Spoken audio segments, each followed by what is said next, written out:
Hello friends, study bye Sunny में आपका स्वागत है। आज हम 28 जनवरी का करंट अफेयर पढ़ेंगे। इसमें हमारा प्रश्न है, हाल ही में भारत और ईयू ने ऐतिहासिक व्यापार समझौता किया है। इसके लिए सबसे पहले बातचीत कब प्रारंभ हुई है? ऑप्शन ए वर्ष 2001, ऑप्शन बी वर्ष 2007, ऑप्शन सी वर्ष 2011, ऑप्शन डी वर्ष 2014। तो दोस्तों, हाल ही में भारत और ईयू ने ऐतिहासिक व्यापार समझौता किया है। इसके लिए सबसे पहले बातचीत कब प्रारंभ हुई? तो दोस्तों, वर्ष 2007 में प्रारंभ हुई। हमारा ऑप्शन नंबर बी वर्ष 2007 इसका बिल्कुल करेक्ट आंसर हो जाएगा। आगे बढ़ते दोस्तों, हमारा अगला प्रश्न है, हाल ही में ओलंपिक काउंसिल ऑफ गरीय एशिया ओसीए का अध्यक्ष किसे नियुक्त किया गया है? Option A Randhir Singh, option B Sheikh Joaan bin Ahmad, option C Ravishankar Chhavi, option D Praveen Vashisht. तो दोस्तों, हाल ही में ओलंपिक काउंसिल ऑफ गरीय एशिया ओसीए का अध्यक्ष किसे नियुक्त किया गया है? तो दोस्तों, किसे किया गया है? शेख जोआन बिन अहमद को ओलंपिक काउंसिल ऑफ गरीय एशिया ओसीए का अध्यक्ष नियुक्त किया गया है। Option B Sheikh Joaan bin Ahmad इसका बिल्कुल करेक्ट आंसर हो जाएगा। आगे बढ़ते दोस्तों, हमारा अगला प्रश्न है, हाल ही में जापान ने अपने आखिरी जुड़वा पांडा शावक किसे लौटाए हैं? Option A Uttar Pradesh, option B रूस, ऑप्शन सी चीन, ऑप्शन डी दक्षिण कोरिया। तो दोस्तों, हाल ही में जापान ने अपने आखिरी जुड़वा पांडा शावक किसे लौटाए हैं? तो दोस्तों, किसे लौटाए हैं? चीन को लौटाए हैं। कौन सा क्या लौटा है दोस्तों? जुड़वा पांडा शावक चीन को लौटा है। हमारा ऑप्शन नंबर सी चीन इसका करेक्ट आंसर हो जाएगा। आगे बढ़ते दोस्तों, हमारा अगला प्रश्न है, हाल ही में इंडिया एनर्जी वीक 2026 कहाँ प्रारंभ हुआ है? Option A Goa, option B Karnataka, option C Telangana, option D Andhra Pradesh. तो दोस्तों, हाल ही में इंडिया एनर्जी वीक 2026 कहाँ प्रारंभ हुआ है? तो दोस्तों, कहाँ पर ये प्रारंभ हुआ है? ये प्रारंभ गोवा में ये प्रारंभ हुआ है। ऑप्शन नंबर ए गोवा इस प्रश्न का बिल्कुल करेक्ट आंसर हो जाएगा। आगे बढ़ते दोस्तों, हमारा अगला प्रश्न है, हाल ही में WPL में शतक लगाने वाली पहली बल्लेबाज कौन है? Option A Deepti Sharma, option B Nat Sciver Brunt, option C Amelia Kerr, option B Shikha Pandey. तो दोस्तों, हाल ही में WPL में शतक लगाने वाली पहली बल्लेबाज कौन है? तो दोस्तों, कौन है पहली बल्लेबाज?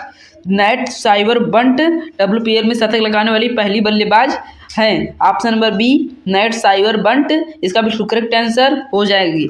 आगे बढ़ते दोस्तों, हमारा अगला प्रश्न है, हाल ही में तीसरी अंतर्देशीय जलमार्ग विकास परिषद की बैठक कहाँ हुई है? Option A Kolkata, option B Kaziranga, option C Kochi, option D Chennai. तो दोस्तों, हाल ही में तीसरी अंतर्देशीय जलमार्ग विकास परिषद की बैठक कहाँ हुई? तो दोस्तों, कहाँ पर हुई है?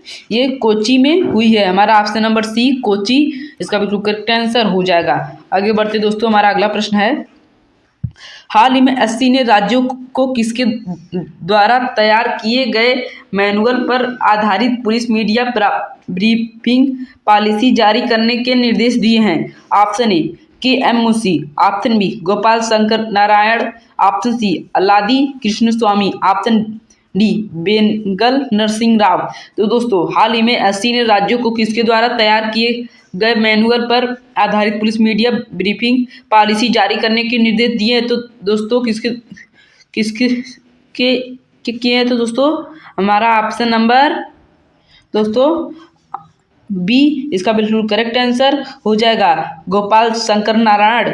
बी ऑप्शन इसका करेक्ट आंसर हो जाएगा। इसी के साथ हम आगे बढ़ते हैं दोस्तों, हमारा अगला प्रश्न है, हाल ही में वाइली रिसर्च हीरोज पुरस्कार पाने वाले पहले भारतीय कौन है? तो दोस्तों, option A doctor Chandrakant Lahariya, option B Supanshu Shukla, option C Graca Machel, option D Chandana Sinha. तो दोस्तों, हाल ही में वाइली रिसर्च हीरोज पुरस्कार पाने वाले पहले भारतीय कौन है? दोस्तों, doctor Chandrakant Lahariya Wiley research heroes पुरस्कार पाने वाले पहले भारतीय हैं। हमारा option number A doctor Chandrakant Lahariya इसका बिल्कुल करेक्ट आंसर हो जाएगा।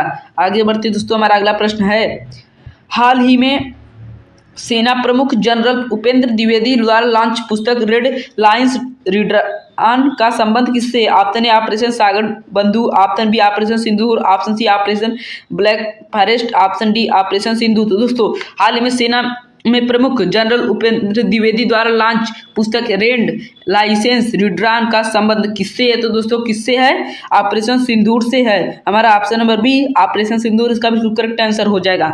आगे बढ़ते दोस्तों, हमारा अगला प्रश्न है, हाल ही में Banaras lit fest book awards में को किसे Bharatendu Harishchandra lifetime achievement award मिला है? Option A Namita Gokhale, option B Saini Antony, option C Peggy Mohan, option D Mamta Kalia. तो दोस्तों हाल ही में Banaras lit fest book awards में को किसे Bharatendu Harishchandra lifetime achievement award मिला है? तो दोस्तों किसे मिला है? नमिता गोखले को लाइफ टाइम अचीवमेंट अवार्ड मिला है। ऑप्शन नंबर ए नमिता गोखले इसका करेक्ट आंसर हो जाएगा। दोस्तों उम्मीद करता हूँ कि आपको आज का वीडियो पसंद आया होगा। अगर पसंद आए तो लाइक करें, सब्सक्राइब करें। धन्यवाद दोस्तों।